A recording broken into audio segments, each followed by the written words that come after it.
कि परमेश्वर, मैं जब जब तेरी हजूरी में आऊं, प्रभु तेरी आवाज को सुनने वाला मुझे बना। मैं मार्था की तरह नहीं, तेरी हजूरी में बैठकर भी दुनिया भर की चिंता है, पर मुझे मरियम की तरह, जैसे प्रभु ने उससे बोला तूने उस उत्तम चीज को भाग को पा लिया है जो कोई तुझसे छीन नहीं सकता, इसलिए ये उत्तम भाग वो ही है, उसकी हजूरी में बैठकर उसकी आवाज को सुनना। हम पढ़ने वाले नहीं, परमेश्वर की आवाज को सुनने वाले बने। कितनी बार हम हमारे मन में अपने आप को हम संतुष्ट करते हैं कि हम रोज बाइबल पढ़ते हैं। पढ़ने से काम नहीं चलेगा, उस पढ़ाई के बीच में ये भी देखना कि इस बीच में प्रभु ने मुझसे क्या बात करी है। अगर उस चीज को हम नहीं समझकर पढ़ रहे हैं तो हमारा पढ़ना व्यर्थ है। ये तो सिर्फ वही बात है कि ज्ञान बढ़ाना। यीशु मसीह हमारे ज्ञान को बढ़ाने नहीं आए, वो चाहता है कि हर दिन हमारा चरित्र उसकी तरह बनता जाए, वो हमारा स्वभाव उसकी तरह बनता जाए। उसका एक ही है कि जैसे ये पृथ्वी बेडौल और सुनसान थी, ऐसे इनके जीवन बेडौल और सुनसान है।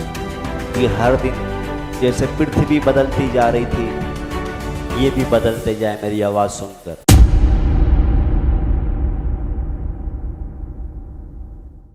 आज का जो हमारा टाइटल भी यही है। आज का जो वचन, हम परमेश्वर को सुनने वाले बने। क्या बने हम? परमेश्वर को सुनने वाले। एक तो होता पढ़ने वाले, हम क्या करते हैं? वचन पढ़ते हैं, पढ़कर रख दिया। वचन हम क्या करते हैं? हम बोलते हैं ना वचन पढ़ो वचन पढ़ो, हम तो सोचते हैं आपको जबरदस्ती वचन पढ़वा रहे, वचन पढ़ के रख दिया। हमने क्या मन में तसल्ली, हमने वचन पढ़ा था। वचन तो पढ़ लिया, मगर प्रभु ने आपसे उस वचन के द्वारा क्या बात करी वो भी तो सुनो। आप समझ में आ रहा है? हमको तसल्ली कहां पर शैतान ने डाल दिया? हाँ, वचन पढ़ा है हमने, आज आधे घंटे पढ़ा, 2 घंटे पढ़े, 1 पेज पढ़ा, 2 पेज पढ़े, 3-5 पेज पढ़ लिया। मगर ये भी तो देखो उस पढ़ाई के बीच में प्रभु ने हमसे क्या बोला है। अगर वो नहीं, हमने जो प्रभु बोले वो नहीं सुना हमने, तो पढ़ने से फायदा क्या है? आ रहा है कुछ आपको समझ में? पल्ले पड़ रहा कुछ? इधर भी हम अपना काम धंधा छोड़ के इधर आए, और जो प्रभु आपसे बोल रहा है, अगर वो आप नहीं सुन पा रहे, वो आप पकड़ नहीं पा रहे, इधर आने से फायदा क्या है? मैं इसलिए प्रभु की दया से वचन से पहले कुछ इसलिए समझाना चाहता हूं कि अब उस बात को पक्के में बोलना चाह रहा हूं। अभी हमारे अंदर क्या है? एक मन में, हाँ हम तो वचन पढ़ते हैं। आपने पढ़ तो लिया, उसमें से प्रभु जो आपसे कुछ बोलना चाह रहा है वो आपने कुछ सुना है। अगर वो नहीं सुना तो पढ़ने से फायदा क्या है?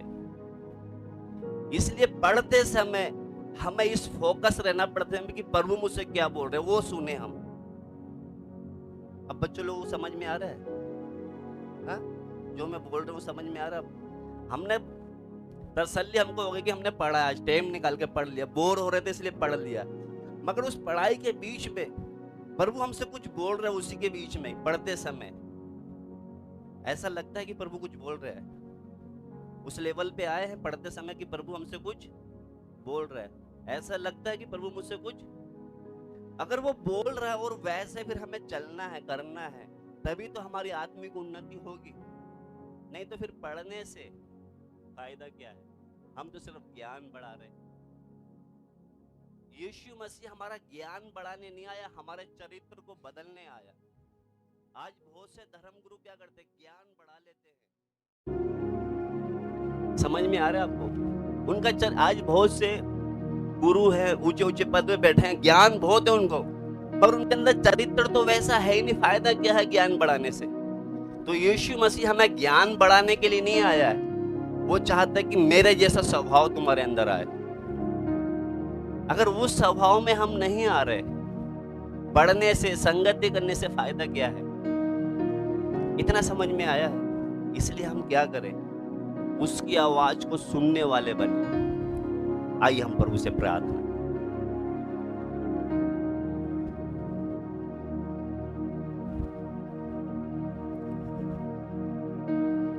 धन्यवाद।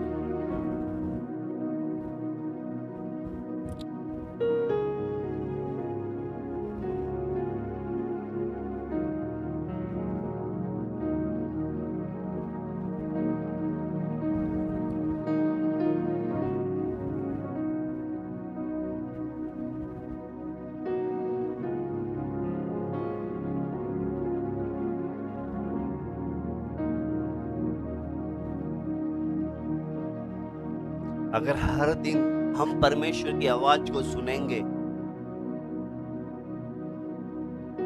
और जो परमेश्वर हमसे बात करते हैं उसके अधीन अगर हम होंगे, हम बेहतर और ज्यादा काम में, मसीह के काम में आने वाले बनते जाएंगे। हम हर दिन जब जब प्रभु के वचन को सुनते हैं, उसकी आवाज को सुनते हैं, अगर उसके अनुसार अगर हम अधीन होकर चलेंगे, सच में हम एक अच्छे मसीह बनते जाएंगे। आप देखना, उत्पत्ति में जब शुरू में पढ़ते हैं, जब जब परमेश्वर के शब्द से जो आवाज निकलती जा रही थी, जो शब्द निकल रहे थे, ये पृथ्वी और भी सुंदर बनती जा रही थी।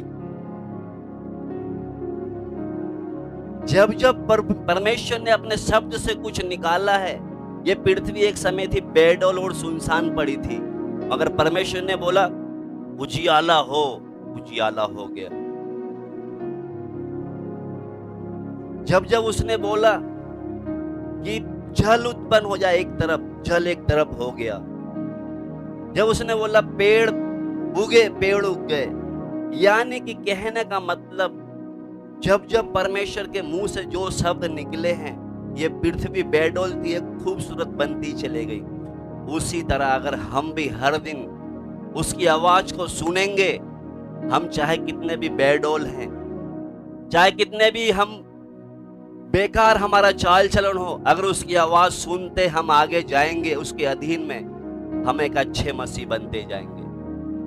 अगर उसकी आवाज को नहीं सुन रहे, हम कभी भी सुधर नहीं सकते, ठीक नहीं हो सकते, मसीह के काम में आने वाले नहीं बन सकते।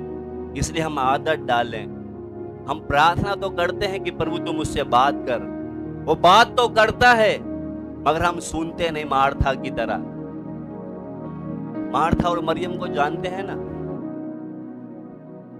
मार्था ने खुद यीशु मसीह को बुलाया था अपने घर पर। जब मगर प्रचार हो रहा है तो वो क्या कर रही है? अपने काम में ध्यान लगा रही। इसी तरह जब जब हम उसकी हजूरी में आए, उसकी आवाज को सुने, उसकी वो क्या कह रहा है उसको हम पकड़े। हालेलुया।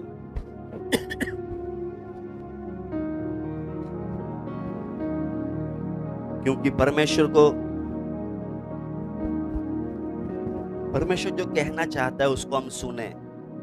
बाइबल में पढ़ने से और सुनने में बहुत फर्क है, क्योंकि हम बहुत बार पढ़ते हैं मगर सुनते नहीं। इसलिए मैं चाहता हूं एक वचन पढ़ेंगे हम, प्रेरितों के काम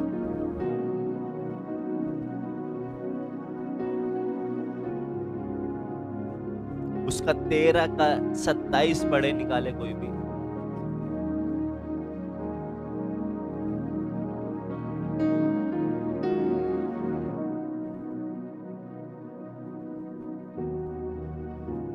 प्रेरितों के काम 13 का 27। क्योंकि यरूशलेम के रहने वालों और उनके सरदारों ने ना उसे पहचाना और ना भविष्यद्वक्ताओं की बातें समझी। इधर ध्यान से थोड़ा सुनोगे तभी समझ में आएगा। एक बार फिर से पढ़े बेटा। क्योंकि यरूशलेम के रहने वालों और उनके सरदारों ने ना उसे पहचाना और ना भविष्यद्वक्ताओं की बातें समझी, जो हर सब्त के दिन पढ़ी जाती हैं, इसलिए उसे दोषी ठहराकर उन बातों को पूरा किया। इधर पढ़ते समय यहाँ पर हम पढ़ते, क्योंकि यरूशलेम के रहने वालों और उन सब सरदारों ने ना उसे पहचाना और ना उस भविष्यवक्ता की बातें समझी। कहने का मतलब,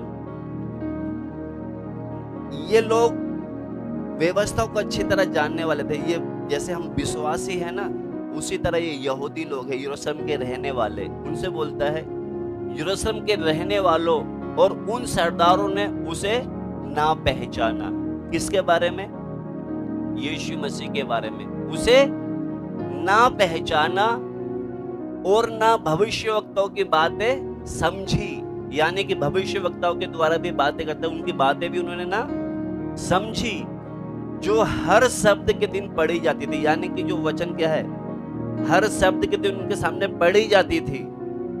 वो पढ़ते भी थे, सुनते भी थे। यहाँ पे लिखा ना, इस बात को ध्यान से पकड़ने की कोशिश करना, क्या लिखा इसमें?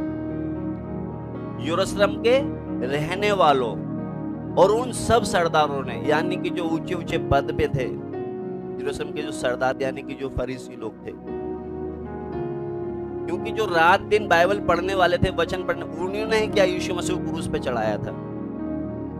तो उसके सामने बोलते हैं ना, क्या बोलते हैं उसको, क्या करो, क्रूस पे चढ़ाओ, क्रूस पे चढ़ाओ। तो यहाँ पे लिखा है यरूशलेम के रहने वाले और उन सरदारों ने उसे ना पहचाना, क्योंकि उसको नहीं पहचाना तभी तो बोलते हैं इसको क्रूस पे चढ़ाओ। उसको नहीं पहचाना था और न भविष्य वक्ताओं की बातें समझी थी, क्योंकि कितनी बार परमेश्वर ने अपने भविष्य वक्ताओं के द्वारा भी बातें की थी, उनको ना समझे। जो हर शब्द के दिन, यानी कि जैसे हम हर संडे को इधर इकट्ठे होते हैं, वो हर हफ्ते क्या करते थे, महासभा में इकट्ठे होते थे, उनके बीच में ऐसी व्यवस्था पढ़ी जाती थी। तो लिखा है जो हर शब्द के दिन पढ़ी जाती थी, इसलिए उसे दोषी ठहराकर उनको पूरा, यानी कि यीशु मसीह को जो पढ़ते थे सुनते थे, उन्होंने क्या करा, उसको यीशु मसीह को दोषी ठहराकर किस पे, क्रूस पे चढ़वा दिया। समझ में आपको आ रहा है जो मैं बोलना चाह रहा हूँ? तो यहाँ पर एक बात जो हम यहाँ पर सुनेंगे, सीखेंगे, क्योंकि यही खतरा कहीं हमारे ऊपर ना आ जाए। खतरा का मतलब, क्योंकि अगर हम उसकी आवाज को, हम क्या करते हैं, कितनी बार बाइबल पढ़ते हैं, बाइबल पढ़ने में और उसकी आवाज को सुनने में, मैंने शुरू में बोला बहुत फर्क है। हम कितनी बार अपनी तसल्ली के लिए कि हाँ मैंने वचन पढ़ा था, वचन तो पढ़ लिया, मगर उस पढ़ते पढ़ते परमेश्वर का वचन हमसे कुछ बोल रहा है। जब वो कुछ बोल रहा है तो हमको उसके अनुसार चलना है, उसके अनुसार हमें, जैसे शब्द परमेश्वर का मैंने शुरू में बताया, उत्पत्ति में जब शुरू में पढ़ते हैं, पहले दिन परमेश्वर ने बोला उजियाला हो, उजियाला, यानी कि क्या निकल गया मुंह से, शब्द निकल रहा है। उसी तरह जब परमेश्वर का शब्द निकलता है ना, हम उसको सुनेंगे तो हमारे जीवन में क्या आएगा, एक परिवर्तन आएगा। कभी भी हम सुधर नहीं सकते थे, ये परमेश्वर का जितना प्रकाश अंदर जा रहा है वो गंदगी निकलती जाती है। आज बहुत से लोग क्या करते हैं, पढ़ तो लेते हैं मगर सुनकर उसके अनुसार चलते नहीं है। तो इधर जो बताने का मतलब हमारा, आज बहुत से लोग पढ़ते तो हैं मगर सुनते, उसी तरह ये हर हफ्ते इकट्ठे होते थे, मगर इन्होंने ही क्या कर दिया, उसको सलीब पर चढ़ा दिया। अगर हम भी, आज बहुत से मसीह लोग बोलते हमने भैया वचन रोज पढ़ते हैं, बाइबल रोज पढ़ते हैं, पढ़ने से और उसकी आवाज को सुनने में बहुत फर्क है। आज हम भी बहुत से लोग क्या है, इसी बात में उलझ गए। जैसे मैं भी बोलता हूँ ना हर हफ्ते, पढ़ो पढ़ो पढ़ो, तो हम मजबूरी में क्या बोलते हैं, प्रभु के दास बोलते हैं पढ़ने के लिए, तो चलो हम पढ़ लेते हैं। मगर पढ़ने के बीच में आप उसमें से प्रभु आपसे क्या बोल रहे हैं, आप क्या सुन रहे हो उसमें, वो मेन है पॉइंट। क्योंकि जब सुनेंगे उसके अनुसार चलेंगे तो हमारे जीवन में क्या आएगा, एक बदलाव आएगा। तो इसलिए जब इसको पढ़ते समय, आज बहुत से ऐसे व्यक्ति हैं, शैतान ने उनके मन में एक बात डाल दी कि वचन पढ़े, हम रोज, हम तो बाइबल पढ़ते हैं। आज बहुत से लोग ऐसे हैं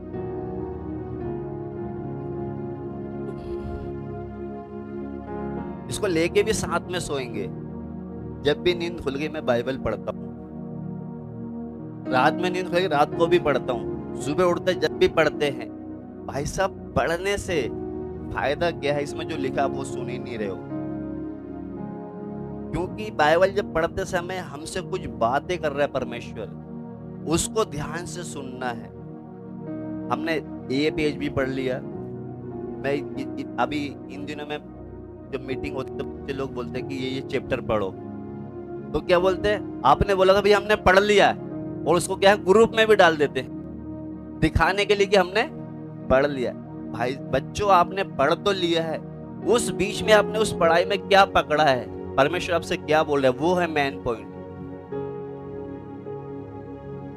समझ में आ रहा है आपको? पीछे समझ में आ रहा है आपको सबको? पढ़ते समय ऐसा लगता है कि प्रभु हमसे कुछ बोल रहा है, कभी लगा ऐसे? यानी कि जो प्रभु बोल रहे हैं वो हमको सुन रहे हैं, हम कि हाँ ये प्रभु है। ये कहने का मतलब, थोड़ा सा उदाहरण, जब वचन पढ़ते हैं इब्रानियों 10:26, सच्चाई पहचान प्राप्त करने के बाद जानबूझ के पाप करोगे तो कोई बलिदान यानी कि हमने पढ़ने के बाद प्रभु हमसे बोल रहा है कि तुम अगर जानबूझ के पाप करोगे तो अब कोई बलिदान। पढ़ते समय प्रभु हमसे क्या कर रहा है, बोल कि आप जानबूझ के पाप नहीं करना।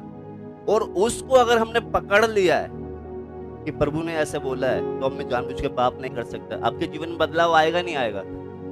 आएगा। और आप पढ़ के रख दिया है, फायदा क्या पढ़ने से फिर? आज बहुत से लोग ऐसे ही पढ़ते हैं, कहने का मतलब पढ़ पढ़ के ज्ञान बढ़ा लिया है कि फलानी जगह में वो लिखा है, वहां वो लिखा है। ऐसे ज्ञान से फायदा क्या है? ऐसे बहुत से जो बाहर संसार के लोगों के पास ज्ञान है मगर उनके अंदर चरित्र में कोई बदलाव। यीशु मसीह हमारा ज्ञान बढ़ाने के लिए नहीं आया है, हमारा चरित्र बदलने के लिए आया है। तो हमें क्या करना चाहिए? हर दिन वचन पढ़ते, जब पढ़ते हैं तो हमारा चरित्र क्या है, हमारा स्वभाव, हमारा चाल चलन बदलता जाना चाहिए। तो इसलिए एक वचन पढ़ेंगे बेटा, यशाया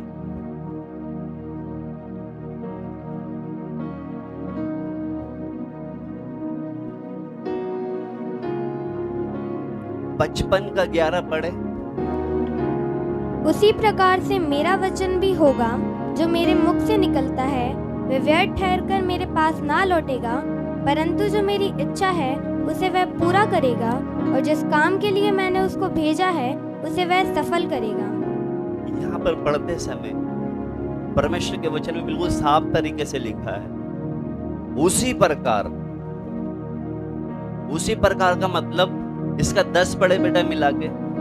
जिस प्रकार से वर्षा और हिम आकाश से गिरते हैं और वह यूं ही लौट नहीं आते। आप इधर ध्यान से सुनना, जिस प्रकार वर्षा और हिम आकाश से गिरते हैं और वहां वापस यूं ही लौट के नहीं चले जाते, वो ध्यान से सुनना। जब बारिश होती है, जब ओस गिरती है, वो ऐसे गिर के वापस नहीं चली जाती। वो गिरने के बाद क्या होता है? जब बारिश गिरती क्या होता है? पढ़े आगे इसको। जिस प्रकार से वर्षा और हिम आकाश से गिरते हैं और वहां यूं ही लौट नहीं आते, वरन भूमि पर पड़कर उपज उपजाते हैं, जिससे बोने वाले को बीज और खाने वाले को रोटी मिलती है। जब बारिश गिरती है ना, वो ऐसे ही वापस गिर के, क्योंकि आप देखना जब बारिश गिरती है ना तो पानी एक जगह इकट्ठा हो जाएगा, तालाब की तरह बन जाता है। बहुत सी जगह अब तो पानी इकट्ठा करने का भी इंतजाम किसानों ने कर लिया है। तो पानी जब नीचे गिरता है फिर वापस, जैसे ना वापस लौट के यूं ही नहीं चला जाता है, क्योंकि जब गिरता है नीचे तो फिर उसी पानी के बीच में भाप बन के वापस पानी लौट जाता है। तो ये वापस लौटने के लिए नहीं है ये पानी, ये किस लिए है? ठीक जमीन पर गिर के क्या हुए? भूमि पर, वरन भूमि पर पड़कर उपज उपजाते हैं। यानी कि बारिश इसलिए गिरती ताकि क्या हो, यानी कि फसल हो। इसलिए बारिश गिरती किस लिए?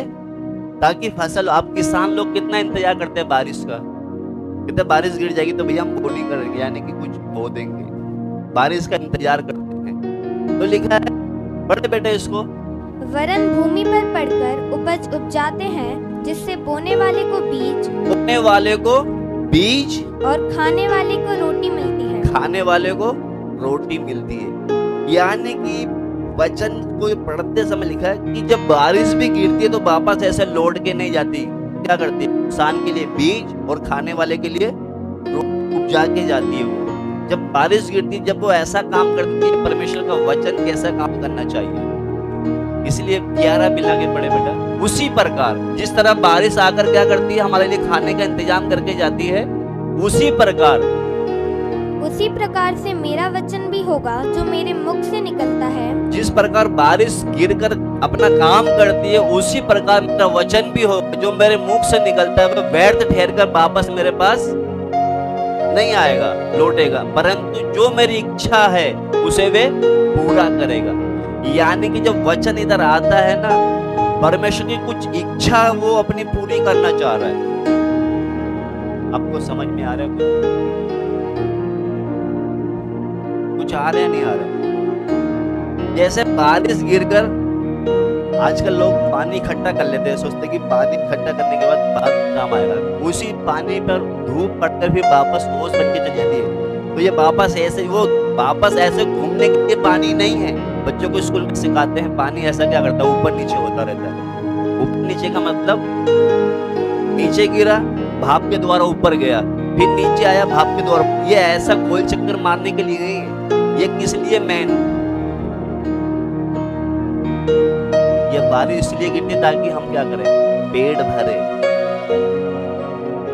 बहुत से लोग सोचते हैं कि बारिश गिरती है फिर भाप से ऊपर चली जाती है। इसका ये उद्देश्य नहीं कि वापस लौट के जाए खाली, ये उपजा के भी कुछ जाती है। ऐसा नहीं, हमारा भी वचन क्या है, सुन लिया फिर बस हर हफ्ते आ गए, फिर सुन लिया हर हफ्ते आ गए, ऐसे नहीं है। ये वचन जो है किस लिए है, ये जैसा वो पानी गिरकर खाना उपजाती है, लिखा उसी प्रकार मेरा वचन भी होगा। जो मेरे मुख से निकलता है व्यर्थ ठहर कर मेरे पास ना लौटेगा, परंतु जो मेरी इच्छा है उसे वे पूरा करेगा, और जिस काम के लिए मैंने उसको भेजा उसे वे सफल भी करेगा। कुछ पकड़ में आ रहा है आपको? इधर हम हर संडे इकट्ठे होते वचन ऐसे नहीं कि सुनकर वापस चला जाए। ये वचन इसलिए होता ताकि हम क्या करें, वचन सुनकर क्या करें हम, हा? बेटा बाबू इधर बैठना, मैं थोड़ी देर से भी वो देखूंगा, ये देख लिए बस।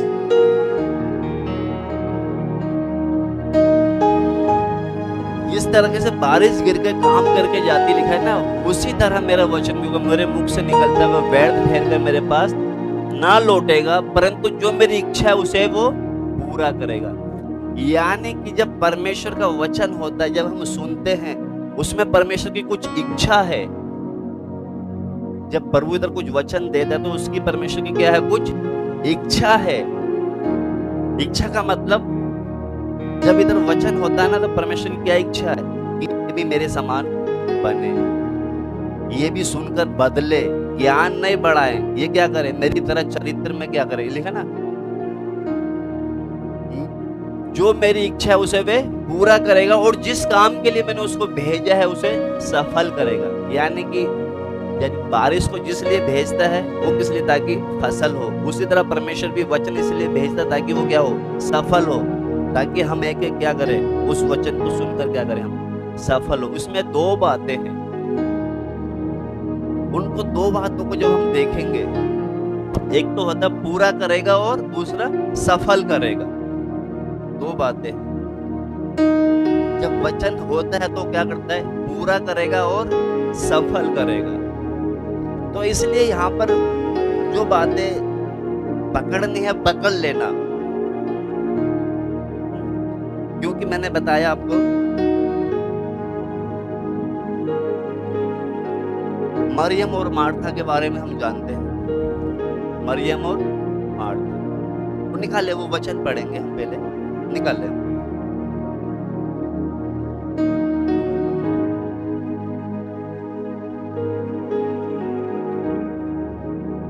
क्योंकि यहाँ पर जो दो बातें हैं, प्राप्त करना और सफल होना, आज बहुत से लोग ये दो बातों को ही क्या करते हैं, ज्यादा करके लोग सोचते हैं कि हम भी क्या करें, सफल हो, हम भी कुछ चीज को प्राप्त करें।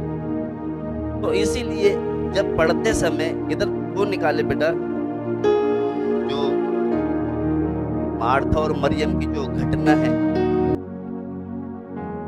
लूका निकाले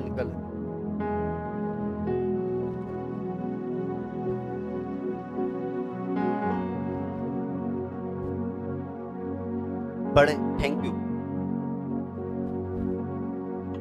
जब वे जा रहे थे तो वे एक गांव में गया, और मार्था नामक की एक स्त्री ने उसे अपने घर में उतारा। मरियम नामक उसकी एक बहन थी, वे प्रभु के चरणों में बैठकर उसका वचन सुनती थी। परंतु मार्था सेवा करते करते घबरा गई और उसके पास आकर कहने लगी, हे प्रभु, क्या तुझे कुछ भी चिंता नहीं कि मेरी बहन ने मुझे सेवा करने के लिए अकेली ही छोड़ दिया है, इसलिए उससे कहे कि मेरी सहायता करे। प्रभु ने उसे उत्तर दिया, मार्था, हे मार्था, तो बहुत बातों के लिए चिंता करती और घबराती है, परंतु एक बात आवश्यक है और उस उत्तम भाग को मरियम ने चुन लिया है और उससे छीना ना जाएगा। हाँ, इधर जब पढ़ते समय, यहाँ पर जब हम पढ़ते हैं, यीशु मसीह एक जगह से गुजर के जा रहे थे। जब जाते समय यीशु मसीह को पकड़ के कौन, ये मार्था ही लेके आई अपने घर पे। कौन लेके आई? मार्था लेके आई। जब यीशु मसीह आए घर पे तो ये क्या करने लगे? यीशु मसीह के लिए अच्छा भोजन बनाने में व्यस्त हो गई। मगर यीशु मसीह ने जब उधर कुछ बातें बोला तो ये अपने काम में लगी, मगर मरियम उधर ध्यान से सुन रही थी। तो इसीलिए यीशु मसीह उधर मार्था को यानी कि झिड़क रहा है, डांट रहा है। क्या कह रहा है? 42 पढ़े बेटा। परंतु एक बात आवश्यक है और उस उत्तम भाग को मरियम ने चुन लिया है। उस उत्तम भाग को मरियम ने चुन लिया है। अभी मैं इसलिए, हम भी जो सही प्रभु का दास होगा जब किसी के घर में जाएगा, अभी बहुत से लोग तो सोचते जाएंगे तो अच्छी खातिरदारी होगी, बनाओ किचन में, मगर जो अच्छा सेवक है वो क्या करो, सब बातें छोड़ दो, जाते समय पानी चाय पिलाते नहीं, बस बैठ के वचन सुनो, सीखो। क्योंकि यही उत्तम भाग है जो मरियम ने क्या करा। ये मार्था तो क्या है, बनाने में लग गई। उसी तरह हम भी जब उसकी हजूरी में आते हैं, इधर उधर की बातों में ना लगे, ज्यादा चिंता ना करें। कि वो ज्यादा चिंता में लग गए थे ना, कौन? मार्था। हम भी क्या है, चिंताओं में। अगर चिंता में रहेंगे तो कुछ भी पकड़ नहीं पाएंगे। इसलिए क्या है, उधर बोलता है 42 में, परंतु एक बात आवश्यक है और उस उत्तम भाग को मरियम ने चुन लिया है जो उससे छीना ना जाएगा। जो उससे छीना ना जाएगा। उत्तम भाग का मतलब यही है, प्रभु के चरणों में बैठ के उसकी आवाज को सुनना। अगर उसकी आवाज को हम नहीं सुन रहे कि प्रभु का दास आया, अच्छा खाना पीना बनाएंगे, अच्छा खिला पिला के भेजेंगे, ये क्या है? जिस लिए वो आया था वो तो आपने सुना नहीं, सारा दिन बनाने खाने में लग गए। फायदा क्या है आपका? क्योंकि प्रतिफल तो भैया आप एक गिलास पानी पिला दोगे ना, उसमें भी आपको मिल जाएगा। वचन में पढ़ते हैं ना, तुमने अगर एक ठंडा कटोरा गिलास पानी भी पिला दिया, उसका भी प्रभु क्या करेगा? प्रतिफल देगा। इसलिए हम बोलते हैं भैया हम कहीं जाएंगे तो हमको कुछ ज्यादा नहीं चाहिए, बस पानी पिला दो, उसके लिए भी प्रभु आपको क्या करेगा? क्योंकि बहुत से लोग लालची होते हैं कि हम प्रभु का दास आएगा तो अच्छी सेवा करेंगे, अच्छा दान देंगे, इसका प्रभु हमको क्या करेगा? प्रतिफल देगा। भाई साहब, असली चीज तो जो वचन था वो तो आप पकड़ नहीं रहे। आप किचन में, इधर मीटिंग चल रही है, मैंने बहुत से लोग होते हैं मीटिंग चल रही, घर में प्रार्थना रखवाई है और वो किचन में भीड़े पड़े हुए। मीटिंग रखवाई, घर में सबको बुलाया, प्रभु के दासों को, वो क्या कर रहे? किचन में घुसे हुए। मगर उत्तम भाग किसने? मरियम ने ले लिया, उससे कोई छीना। यही है उत्तम भाग, प्रभु की उपस्थिति में बैठ के उसकी आवाज को सुनना। इसलिए पौलुस तीमुथियुस से एक बोल रहा है, एक सलाह दे रहा है। निकाले बेटा, वो भी 4 निकालेंगे। पहले तीमुथियुस 4:16 पढ़े। हाँ, अपनी और अपने उपदेश की चौकसी रख। अपनी और अपने उपदेश की चौकसी रख। इन बातों पर स्थिर रह, क्योंकि यदि ऐसा करता रहेगा तो तू अपने और अपने सुनने वालों के लिए भी उद्धार का कारण होगा। इधर प्रभु का दास उसको समझाने का मतलब क्या है कि अगर दूसरों को और खुद को अगर बचाना तो क्या करना? अपने उपदेश की चौकसी करना। चौकसी का मतलब जो वचन हम सुनते हैं, पढ़ते हैं, उसको क्या करना?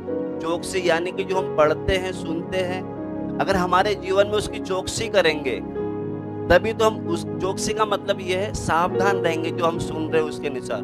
सावधान का मतलब होशियार रहेंगे जो सुन रहे हम, तभी तो हम खुद को भी बचा सकते हैं, दूसरों को भी बचा सकते हैं। अगर हम चौकसी नहीं कर रहे तो हमारा फिर सुनने से फायदा क्या है? इसलिए पौलुस तीमुथियुस से कहता है, क्या कहता है? इन बातों में स्थिर रहे, यदि ऐसा करता रहेगा तू अपने लिए और अपने सुनने वालों के लिए क्या है? उद्धार का कारण ठहरेगा। क्योंकि अगर हम सुन रहे नहीं चल रहे तो ना तो हमारे लिए भी सही नहीं है वो, और दूसरों को बताने से भी कोई, क्योंकि दूसरों को जब हम बता रहे तो कहेगा भैया पहले खुद तो ठीक हो जाए तब। तो इसलिए चौकसी का मतलब यही है कि जब हम सुनते हैं प्रभु की आवाज को तो उसमें क्या है? पौलुस इसलिए तीमुथियुस से कहता है अपने लिए भी और दूसरे के लिए भी क्या है? उद्धार का कारण होगा। अगर हम सुन रहे हैं उसके अनुसार नहीं चल रहे फिर फायदा क्या है? तो इसलिए जैसे मार्था और मरियम के बारे में, मार्था क्या है, बुला तो लिया ही मगर सुन नहीं रही। इसलिए जब वो मरियम के बारे में प्रभु से बोलते, प्रभु उसको झिड़क रहा है कि तू बहुत सी बातों की चिंता करती है, घबराती है, मगर मरियम ने क्या है, एक जो बात अच्छी थी उसने उसको क्या करा, पकड़ लिया। पकड़ने का मतलब जब मैं बोल रहा था वो ध्यान से सुन रही थी।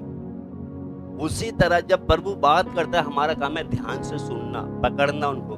तो प्रभु कितनी तरीके से बात करता है वो भी हम थोड़ा क्या करें। एक तो ये होता है कि परमेश्वर क्या है, अपने वचन के द्वारा हमसे बात करता है। किसके द्वारा करता है? वचन के द्वारा बात करता है। क्योंकि इधर जब पढ़ते समय जब हम देखते हैं, जैसे मान लो आज जैसे कोई भी सेवक होगा, जब वचन बताएगा ना, वचन बताते समय, वचन बताने के बाद वो उसका एक ही उद्देश्य होता है। वचन बताने के बाद वो ये नहीं सोचता कि लोग मेरी वाह करेंगे कितना अच्छा प्रचार हुआ है, क्योंकि वचन देने के बाद हमें भी परमेश्वर के पास लेखा देना पड़ेगा एक एक बात का, कि तूने जो बोला है किस उद्देश्य से बोला था। इनका क्या करना पड़ेगा, हमको एक एक को क्या करना पड़ेगा, लेखा देना पड़ेगा। अब हम जो वचन बता रहे हैं आपको, वचन बताने के बाद फिर हम अकेले में बैठ कर देखते हैं कि मैं लोगों को वचन बताते समय लोगों के ऊपर से गया या अंदर भी गया है, वो बात को भी ध्यान रखना पड़ता है। ये हमने 2 घंटे बताए और सब ऊपर से चला गया, अंदर कुछ गया ही नहीं है, उसको भी ध्यान रखना पड़ता है। और दूसरा कि वचन बताने के बाद 3-4 बातें हम जब, क्योंकि अभी बहुत से लोग हम वचन तो बता देते हैं, वचन बताने के बाद वचन हम जब भी बताते हैं कि हमारे जीवन में वो उसके अनुसार हमारा चाल चलन है नहीं है, तभी वो क्या करेगा, वचन काम भी करेगा। तो वचन बताने के बाद हम ये नहीं सोचते कि वचन बताने के बाद बोलते हैं आप प्रभु के दुआ से आपने बहुत अच्छा वचन दिया। हम हमारी वाह के लिए नहीं, हम वचन इसलिए बताते हैं ताकि सामने वाले के अंदर एक बदलाव आए। हम अपनी तारीफ के लिए नहीं, इसलिए ताकि सामने वाले के अंदर एक बदलाव आए। बदलाव का मतलब मसीह का स्वरूप उनमें दिखे। तो आज बहुत से लोग देखते हैं कि वचन किस तरीके से अलग अलग तरीके से बातें करता है। सबसे पहले हम देखेंगे परमेश्वर कभी भी हमारे से ना वचन के द्वारा भी बात करता है, और एक होता है परिस्थिति के द्वारा भी बात करता है। परिस्थिति का मतलब जानते हैं, क्योंकि हमेशा एक जैसे हालात नहीं रहते। एक वचन हमने हमारा प्रकाशित वाक्य में पढ़ेंगे, वो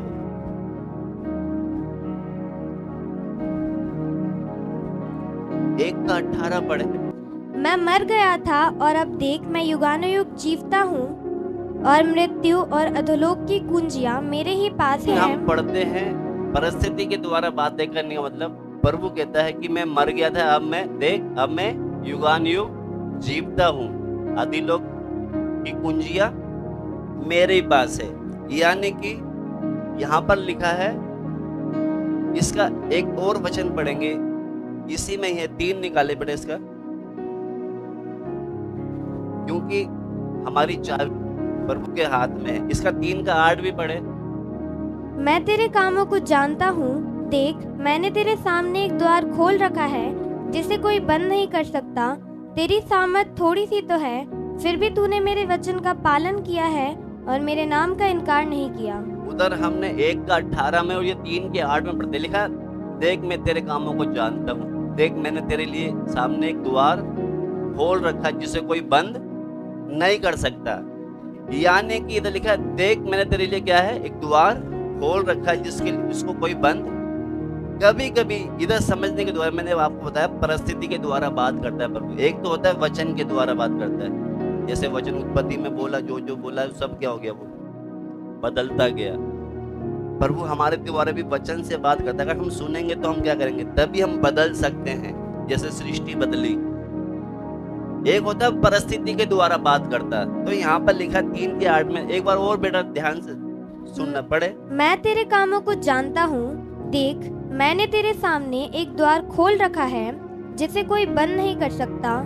मैंने खोल रखा जिसे कोई बंद नहीं कर सकता। यानी कि परमेश्वर ने जब खोला तो उसको कोई बंद नहीं कर सकता। और बंद को, अगर कोई गेट बंद है उसको हम खूब खटखटाने में लगे हैं, बंद को कोई खोल भी नहीं सकता, क्योंकि प्रभु ने क्या करा, उसको बंद करा है और हम उसको खूब खटखटाने में लगे हैं। तो उसके लिए हमें प्रार्थना करने की जरूरत नहीं है। बहुत सी ऐसी बातें होती हैं बेमतलब कि उसके लिए हम खूब प्रार्थना करते हैं। ये लिखा ना, परिस्थिति के द्वारा बातें करता है। समझ में आना चाहिए आपको, परिस्थिति के द्वारा। परिस्थिति का मतलब प्रभु ने कुछ गेट बंद कर रखे हैं और उसको हम खटखटाने में लगे, खोल खोल खोल खोल, नहीं खोलेगा वो। इसलिए हमें समझ जाना चाहिए। अभी देखना, जैसे हम हर्ष बिहार जा रहे हैं, अभी प्रभु ने गेट खोल के दिया है, कोई ताकत नहीं उसको अब कोई बंद कर सके, अगर प्रभु ने खोल के दिया है तो। क्योंकि कभी परिस्थिति का मतलब ऐसा ही है, अब जो गेट बंद है उसको हम खोलने में लगे हैं, तो उसको क्या करें, हम खटखटाना बंद कर दें। आप देखना, ज्यादा समय नहीं लगता। अभी देखना, एक उदाहरण के तौर पर, एक किसी के घर में, जो हम वचन में भी पढ़ा है, एक के किसी घर में रात में एक मेहमान आया, उसको देने के लिए कुछ नहीं था। वो अपने मित्र के घर गया, उसने खटखटाया, एक बार में नहीं उठा, दोबारा खटखटाया, फिर उसको आखिर में शर्म आकर कि यार ये जाएगा नहीं तो इसको देनी पड़ी। उसी तरह परमेश्वर को अगर देना होना था ना, कुछ समय में देगा। और नहीं तो अगर हम सोचे कि वो गेट बंद है उसको खटखटाने में लगे, खटखटाते आपकी उम्र ही चली जाएगी, वो खुलेगा नहीं। इधर समझने का मतलब, क्योंकि कभी कभी परमेश्वर परिस्थिति के द्वारा, मैंने जब बोला है तो परिस्थिति के द्वारा बात करेगा हमसे, और एक होता है जैसे कोई एक वचन और पढ़े बेटा, वो ये हम देखेंगे कि प्रभु किस तरीके से बात करता है। परमेश्वर कभी कभी असफलता के द्वारा भी प्रभु क्या करता है, बात करता है। असफलता का मतलब, जैसे हार के द्वारा भी किसी की हार हो गई, यानी कि हार, मेरा कहने का मतलब, कोई सेवक है वो पाप में गिर गया, कोई सेवक जो है वो क्या हो गया, पाप में गिर गया। तो वो जब, ये चेतावनी की तरह एक, यानी कि उदाहरण के तौर पे आपको बताता हूँ, जब सेवक था, जब उसके बारे में हमने सुना कि वो क्या हो गया, पाप में गिर गया, तो उसके बाद हमको ठट्टे में नहीं उड़ाना चाहिए, क्योंकि हम सब निर्मल है, हम सब क्या है, एक मनुष्य है, एक सेवक है, वो भी हमारी तरह ही है। अगर वो पाप में गिर गया, हम उसको क्या करें, हंसी में नहीं उड़ाए कि बड़ा ऐसा से, उसके द्वारा भी प्रभु हमसे बात कर रहा है, क्योंकि वो सही से नहीं चला, पाप में गिर गया। अगर मैं भी नहीं चलूंगा तो मैं भी गिर सकता हूं। आज जो कोई पाप में गिर रहे हैं, गलती में गिर रहे हैं, कमियों में है, कमजोर है, प्रभु उसके द्वारा भी हमसे क्या कर रहे हैं, बात कर रहे हैं। तो हमको उसके द्वारा सबक सीखनी चाहिए, ऐसे नहीं कि ठट्टे में उड़ाए उसको हम, क्योंकि कल को वो सेवा करने वाले गिरेगा तो हमें गिरने में ज्यादा देर नहीं है। तो उसके द्वारा हमें क्या, एक सबक है, प्रभु उसके द्वारा भी हमसे क्या कर रहा है, बात कर रहे हैं। तो इसीलिए उधर जब पढ़ते समय, जब यीशु मसीह ने भी, कितनी बात हो गई, एक वचन के द्वारा, एक परिस्थिति के द्वारा, अगर एक असफलता, कोई किसी चीज में हार गया है, सामने वाला हार गया, तो उसके द्वारा भी प्रभु हमसे क्या कर रहा है, बात कर रहा है। वो इसलिए कर रहा है ताकि जैसे वो परीक्षाओं में गिर गया, अगर हम भी नहीं ठीक से चलेंगे तो हम भी क्या करेंगे, गिर सकते हैं। ये हमारे लिए एक सीखने का पार्ट है, अगर सामने वाला गिर गया है तो। और एक है जब परमेश्वर जब हमसे,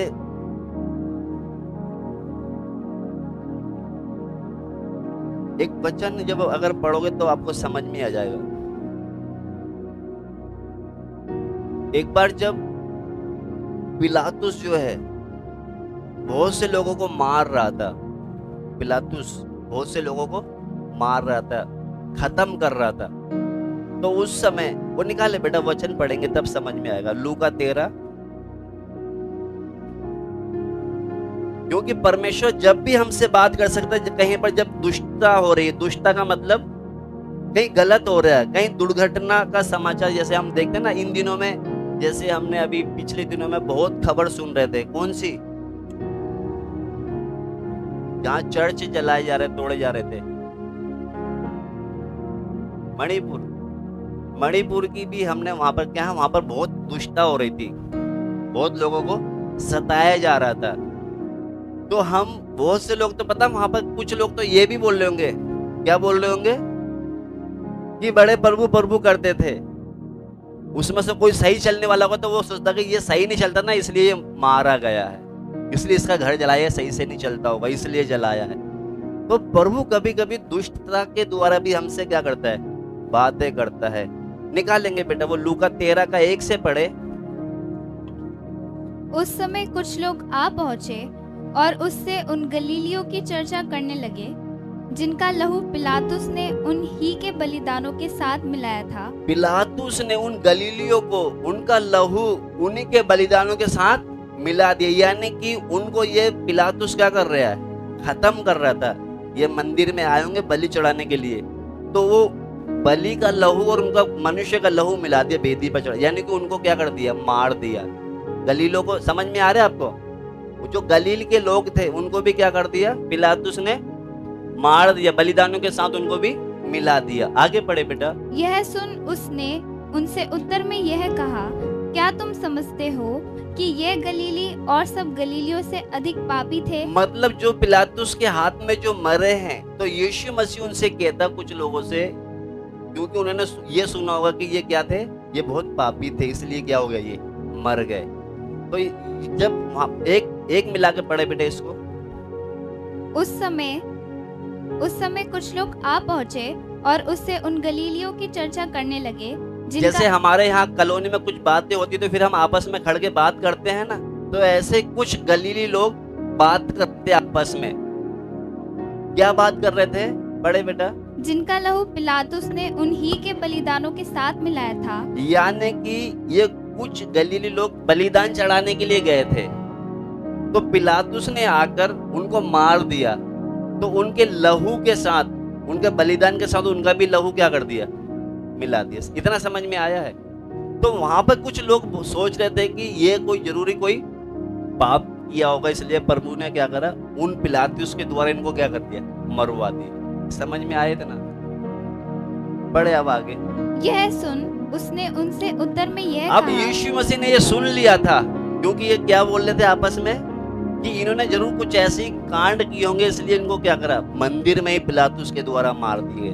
तो जब प्रभु ने ये बातें सुन लिया यीशु मसीह ने, तो उनको क्या है, उत्तर दिया और कहा, क्या तुम समझते हो कि ये गलीली और सब गलीलियों से अधिक पापी थे? समझ में आ रहा है आपको जो पढ़ रहे हम? उनसे कहता, क्या तुम ये समझते हो कि और गलीलियों से ये पापी थे क्या ये, हाँ? कि उन पर ऐसी विपत्ति पड़ी, यानी कि और गलीली से ज्यादा ये पापी थे, इसलिए इनके ऊपर ऐसी विपत्ति पड़ी। कुछ लोग ऐसे सोच रहे थे। आ रहे समझ में? अब आगे पढ़ेंगे। मैं तुमसे कहता हूँ कि नहीं। मतलब ये लोग जो मारे गए ये पापी नहीं थे। कहता मैं क्या कहता हूँ कि क्योंकि उन लोगों की क्या सोच थी कि इन्होंने कुछ पाप किया होगा, इसलिए ये पिलातुस के द्वारा मारे गए। तो यीशु मसीह कहता मैं तुमसे कहता हूँ कि नहीं, हाँ? परंतु यदि तुम मन ना फिराओगे तो तुम सब भी इसी रीति से नष्ट होगे। यानी कि उनसे कहता अगर तुम मन नहीं फिराओगे यीशु मसीह, तुम भी इन्हीं की तरह नष्ट होगे। आगे पढ़े। या क्या तुम समझते हो कि वे 18 जन जिन पर सीलो का गुम्मट गिरा और वे दब कर मर गए, यरूशलेम के और सब रहने वालों से अधिक अपराधी थे? हाँ, अब ये जो सीलो का जो था, यहाँ पर सीलो का जो गुम्मट था, वो भी क्या है, गिरकर, जब उसकी जो चोटी थी गिरकर वहां पर 18 लोग क्या हो गए थे, मर गए थे। सीलो का मतलब जानते हैं, जो शांति का घर कहते थे जिसको, जहाँ पर लोग सीलो के कुंड में वो अंदर भी आग, तो उसकी जो गुम्मट थी वो क्या है, सीलो का गुम्मट गिर गया।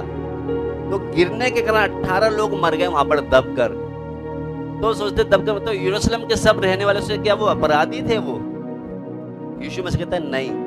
कहने का मतलब परमेश्वर कभी कभी दुष्टता, लोग जहाँ गलत होता है उसके द्वारा भी हमसे क्या करता है, वो बात करता है। हम तो सोचते क्या है कि उसको सताया गया तो शायद वो पापी होगा इसलिए सताया गया उसको। समझ में आपको आ रहा है? प्रभु किन तरीके से बात करता है हमसे। एक तो जब हम वचन पढ़ते उसकी आवाज सुनते हैं ना, उसके द्वारा हमसे बात करता है। एक परिस्थिति के द्वारा बात करता है। एक कोई अगर सेवक या विश्वासी कोई पाप में गिर गया उसके द्वारा बात करेगा, हम भी जागते न रहेंगे तो हम भी गिर सकते हैं। एक होता है दुष्टता के द्वारा, जैसे अभी कहाँ पर मणिपुर में हो रहा था। कुछ लोग सोचते होंगे कि ये जरूर कोई पापी होंगे इसलिए इनको क्या कर रहे हैं, प्रभु ऐसे होने दे रहे हैं। तो इन घटनाओं के द्वारा प्रभु हमसे क्या करता है, अलग अलग तरीके से बात करता है। तो इन दिनों में जब पढ़ते समय एक वचन निकाले बेटा, तो प्रभु अलग अलग तरीके से बात करता है हमसे। आज बहुत से मसीह लोग जब मैं बोलता हूँ विश्वासी लोग, उसमें सेवक भी ले लो चाहे, आज बहुत से लोग पता क्या सोचते हैं,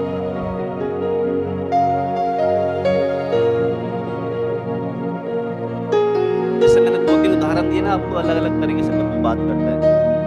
आज बहुत से लोग, जिसमें खासकर हमारे बीच में भी हैं कुछ लोग ऐसे, सुबह उठेंगे, रात भर अच्छी तरह सोए, सुबह उठे, एक वचन निकाला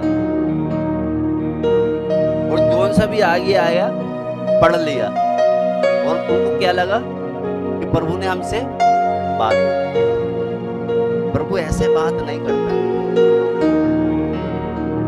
प्रभु ऐसे बात नहीं करता, क्योंकि परमेश्वर पता कैसे बात करता है। हम तो क्या करा, कहीं से भी बंद है, कहीं से भी खुला, पढ़ दिया। मैं एक व्यक्ति था जो इस तरीके से पढ़ता था। आप कभी पढ़ते हैं ऐसे, कहीं से भी खोला, पढ़ लिया? प्रभु ऐसे बात नहीं करता, क्योंकि ऐसे व्यक्ति का मैं एक उदाहरण दूंगा। एक व्यक्ति था, वो ऐसे ही पढ़ता था, कहीं से भी निकला वहीं से पढ़ लिया। उस व्यक्ति के बारे में एक थोड़ा सा उदाहरण दूंगा। वो सोचते कि शायद प्रभु हमसे ऐसे करता है। तो अगर ऐसे व्यक्ति के लिए एक खास चेतावनी है, तो अगर ऐसे हम प्रभु की आवाज सुनने की कोशिश करें तो हम ऐसे ना करें आगे से। इसलिए एक वचन निकालेंगे बेटा, क्योंकि उसने भी जब एक बार बाइबल खोली तो उसने बाइबल खोलते से वहां पर क्या पाया, निकालेंगे मत्ती 27। वहां पर एक आयत लिखी थी 27:5 में कि फांसी लगा ले। क्या लिखा था? 5:27 पढ़े, 27:5 पढ़े। हाँ। तब वह उन सिक्कों को मंदिर में फेंक कर चला गया और जाकर अपने आप को फांसी दी। क्या करी उसने? ये किसके बारे में है? यहूदा इस्करियोती।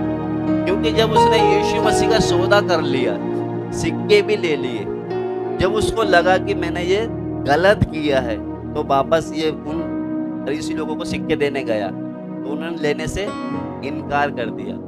तो उसने वो सिक्के ले जाकर मंदिर में फेंक कर चला गया। उसने वो सिक्कों को क्या करा? मंदिर में फेंक कर चला गया। तो फिर उन्होंने सिक्के उठाकर एक खेत ले लिया था। तो इसने यहूदा ने तो क्या करा? वो फेंक कर चला गया और अपने आप को फांसी दे दी। कहने का मतलब आज बहुत से ऐसे पढ़ते, अगर पढ़ते समय ये आयत हमारे पर निकल गई कि वो क्या करते, उसने जाकर अपने आप को फांसी दे दी, तो क्या हम फांसी लग जाएं? आजकल बहुत से ऐसे तो खोलते हैं, कहीं से भी पढ़ लिए, आज प्रभु ने मुझसे बात करी है। अगर ऐसी बात करेगा तो मैं जो बोल रहा हूँ समझ में आ रहा है? हम कहीं से भी निकाल के पढ़ लेते हैं ना, प्रभु मुझसे बात कर। अगर ऐसे जाकर अपने आप को क्या कर, फांसी दो, तो क्या करेंगे हम? तो उसने जब एक बार खोला तो ये निकला, अब जब दोबारा खोला तो क्या निकला? उसने सोचा नहीं ऐसा नहीं हो सकता। फिर उसने बाइबल बंद करी कि अब दोबारा से प्रभु मुझसे बात कर। तो दूसरे में क्या आयत निकली? निकालेंगे बेटा। उधर शुरू में उसने खोला तो क्या निकला? जाकर अपने आप को फांसी के लिए चला गया। हाँ, उसने सोचा यार ये आयत तो गलत है, प्रभु ऐसे बात नहीं कर सकता। उसने बंद करके फिर दोबारा खोली। हाँ, उसने कहा, वही वही जिसने उस पर दया की। यीशु ने उससे अब कहा, इतना छोड़कर यहाँ पे लिखो, यीशु ने उससे कहा जा तू भी ऐसा ही कर। जा तू भी, यानी कि जैसे यहूदा ने फांसी ले ली, तू भी क्या कर, ऐसा ही कर। मैं जो बोल रहा हूँ समझ में आपको आ रहा है? क्योंकि उधर खोला तो क्या लिखा, यहूदा क्या के लिए, सिक्के फेंक कर फांसी लगाने चला गया। तो हमने सोचा अरे बंद करो इसको। फिर दोबारा खोला तो ये निकला, यीशु ने कहा जाकर तू ऐसा भी ही कर। ऐसा ही कर। यानी कि उसने फांसी लगाई, तू भी जाकर ऐसा ही कर। अगर प्रभु हमसे ऐसे बात करेगा तो बहुत से लोग ऐसे ही खोलते हैं, हमारी पसंद का वचन नहीं निकला, बंद करा, प्रभु दोबारा से बात कर, कहता है जाकर तू भी क्या कर, ऐसा ही कर। समझ में आपको आ रहा है? बोल रहा है ये भी नहीं सही है। ये किसके बारे में लिखा है पता है? सामरी के बारे में लिखा है। अगर हम शुरू से पढ़ेंगे तो घटना पता चल जाएगी। ये किसके बारे में? सामरी। क्योंकि एक लोगों किसी ने किसी को लूट कर चले गए, तो वो जख्मी होकर पड़ा था। तो इस सामरी में ले जाकर क्या है, एक सराय में रखा उसको, कुछ उसके ऊपर दया करी, कुछ खिलाया पिलाया, कहता कि वो जो बचेगा तो तुझे और दूंगा। तो उससे पूछा इन तीनों में से, एक तो याजक भी चला गया, लेवी भी चला गया, सामरी ने उसकी देखभाल करी। तो एक से पूछता है कि बता इन तीनों में से कौन सा है? तो बोलता है जिसने उस पर दया करी। तो कहता तू भी ऐसा ही कर। तो ये आयत ऐसे लिखी, तू भी ऐसा ही कर। मगर जो नहीं समझता तो वो खोलेगा तो वो क्या करेगा, उधर लिखा कि फांसी यहूदा ने, तो तू भी ऐसा कर। जो खोल के पूरा नहीं पड़ेगा तो उसके लिए तो ऐसे ही खुलेगा। क्योंकि यीशु ने क्या कहा, तू भी जाकर जैसे यहूदा ने फांसी लगाई, तू भी ऐसा ही कर। समझ में आपको आ रहा है मैं जो बोलना चाह रहा हूँ? वो सोचेगा नहीं यार, बंद करके फिर तियारा खोलेगा, फिर क्या निकलेगा? पढ़े वो भी यूहन्ना में 13:27।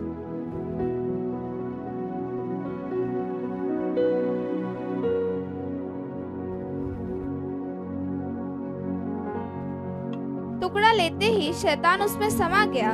तब यीशु ने उससे कहा, जा जो तू करता है तुरंत कर। तब यीशु ने उससे कहा, जा तू जो करता है तुरंत कर, देर मत कर। पता नहीं कितना समझ में आ रहा है आपको? पहले तो क्या कर, जैसे यहूदा ने फांसी लगाई तू भी लगा, और लगाते समय देर मत कर, क्या कर, तुरंत कर। अब अगर प्रभु अगर इस तरीके से हमसे बात करेगा तो आज बहुत से लोग पता क्या करते हैं, सुबह उठे प्रभु हमसे बात कर, निकला यहूदा जैसे फांसी लगा रहा है, फांसी लगा, फिर दोबारा खोला, क्या लिखा है, जैसे उसने किया वैसे तू भी कर, फिर दोबारा खोला, देर मत कर जल्दी कर। तो अगर प्रभु इस तरीके से बात करेगा तो फिर कैसे होगा हमसे? इसलिए मेरा कहने का मतलब, जो ऐसे निकाल के पढ़ लेते हैं ना, उनके लिए खतरा है। इसलिए क्या करें हम, कोई भी विषय उसको शुरू से पढ़ते समय फिर धीरे से समझे वहां पर प्रभु हमसे क्या बात कर रहे हैं। आपको समझ में आ रहा है बच्चे लोगों को भी? तब जाकर क्या है, हाँ प्रभु हमसे बात कर रहे हैं। बहुत से लोगों में जैसे मैंने बताया ना, प्रभु आज का वचन हमें निकाल लिया, कहीं से भी पढ़ लिया बस, तो वो वैसे ही हो जाएगा वो। इसलिए हम ऐसी गलती ना करें। पढ़ते समय अच्छी तरह, एक आयत से प्रभु बात नहीं करता, पूरा अच्छी तरह उसको पढ़े। इसलिए आइए हम प्रभु से प्रार्थना करें। जैसे मैंने बोला है, हम परमेश्वर की आवाज को सुनने वाले बने। कैसे बने? पढ़ने वाले नहीं बने, सुनने वाले बने। क्योंकि पृथ्वी बेडौल और सुनसान पड़ी थी, बंजर बेकार पड़ी थी, मगर जब जब उसने परमेश्वर की आवाज को सुना, बेडौल और सुनसान पृथ्वी एक हरी भरी होती गई, फलवंत होती गई। उसी तरह हम भी हर रोज जब प्रभु की हजूरी में आके वचन सुने, मार्था की तरह नहीं, चिंताओं में बैठते समय भी चिंता रहती है ना, बैठे तो यहाँ पर है मगर चिंता है कि जल्दी हमें वो छोड़े ताकि घर में खाना बनाना है, रास्ते में कहीं भीड़ ना मिले हमें, कहीं घर में जाके पति डांटे ना। बैठे तो इधर चिंता उधर की है, आप कुछ भी नहीं ले पाओगे प्रभु से। इसलिए बैठते समय उसकी आवाज को सुनने में हम ध्यान लगाएं। उसकी जब आवाज सुनेंगे तभी हम बदल सकते हैं। तो हम प्रभु से प्रार्थना करें कि परमेश्वर इन दिनों में तेरी आवाज को मैं पढ़ने वाला नहीं, क्योंकि जो पढ़ने वाले थे हमने उधर देखा है शुरू में ही, जो वहां पर गलील वो वहां के जो लोग थे जिन्होंने यीशु मसीह को भी क्या करता, हर हफ्ता इकट्ठा होते थे, उन्होंने यीशु मसीह को सलीब पर चढ़ा दिया। भविष्यवक्ता उनसे कुछ बोलना चाहता था, वो समझ नहीं पाए, यीशु मसीह को भी जान नहीं पाए। इसलिए हम पढ़ने वाले नहीं, सुनने वाले बने। जब जब उसकी हजूरी में हम वचन जब खोलें, हम यही, प्रभु मुझसे बात कर, मैं तेरी आवाज सुनना चाहता हूं। प्रभु मुझसे बात कर, मैं तेरी आवाज सुनना चाहता हूं। सुनने वाले होंगे तब हर दिन हमारे जीवन में एक बदलाव हमें नजर आएगा। परमेश्वर हमें क्या है, परिस्थिति के द्वारा बात करता है। जब कोई पाप में या किसी बात में गिर जाता है, उसके द्वारा हमसे बात करता है। परमेश्वर दुष्टताओं के द्वारा, जैसे सीलो का कुंड गिर गया, वहां कुछ गलीली लोगों को मार दिया, तो यीशु मसीह कहता है आप ये मत सोचना कि ये कोई पापी थे। ये घटना उनके साथ हुई, कल को हमारे साथ भी हो सकती है। जैसे पिछले दिनों में मणिपुर में जो हो रहा था, हम ये ना सोचे कि वहां के लोग पापी थे, कल को वो घटना हमारे साथ भी हो सकती है। इसलिए हम उस घटनाओं के द्वारा हम तैयार हो जाएं। कोई प्रभु का सेवक पाप में गिर गया है, प्रभु उसके द्वारा हमसे बात कर रहा है कि वो जागता हुआ नहीं था, कल को मैं भी गिर सकता हूं, इसलिए मैं सचेत होकर चलूं। प्रभु अलग अलग परिस्थिति से हमसे बात करता है। हालेलुया। इसलिए जब भी हम उसकी हुजूरी में आए, हम वचन को पढ़े नहीं, उसकी आवाज को सुनने वाले बने। प्रभु का दास पौलुस